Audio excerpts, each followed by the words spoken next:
ஊரில் ஒரு பெரிய பணக்காரன், அவனுக்கு வீட்டில் ஒரு முன்னாடி ஒரு ஏழை குடிசை. பணக்காரன் எப்படிப்பட்டவனா கஞ்சை, ஏழை இருக்கிறத கொடுத்து பரிமாறக்கூடியவை. ஒரு நாள் கடவுள் என்ன செய்கிறார், அந்த வழியே வருகிறார். இதை பார்த்து விட்டான். கடவுள் என்று தெரியாது. ஐஸ்வர்யவான் என்ன செய்தான், கதவை அடைத்து விட்டான். ஏழை என்ன செய்தான், கதவை திறந்து கொடுத்தான், இருந்ததை கொடுத்தான். காலையில் எழும்பி போகக்கூடிய நேரத்தில் கடவுள் என்று தெரியாது, திடீரென்று தங்களை மாற்றி காண்பிக்கிறார்கள். ஐயா நீங்க வந்ததே எனக்கு பெருசு. அதாவது கேட்கிறாரு, உனக்கு என்ன வேணும்? எனக்கு ஒன்றும் வேண்டாம், நீங்க வந்ததே போதும். இந்த வார்த்தையை கேட்ட உடனே வேற ஒன்றும் இல்லாம கேட்கலையேன்னு சொல்லிக்கிட்டு அவர் நினைச்சார், வெளியில வந்து கையை எப்படி வைப்பாரா, வீடு பெருசாயிரும், அந்த வீடை விட இந்த வீடு மாளிகையா மாறும்.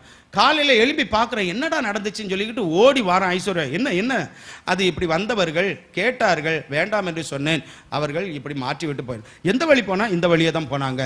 உடனே இவன் போறான், வேகமா போறான், போயிட்டு பார்க்குறான். பார்த்த உடனே கடவுளே கடவுளே, அவனுக்கு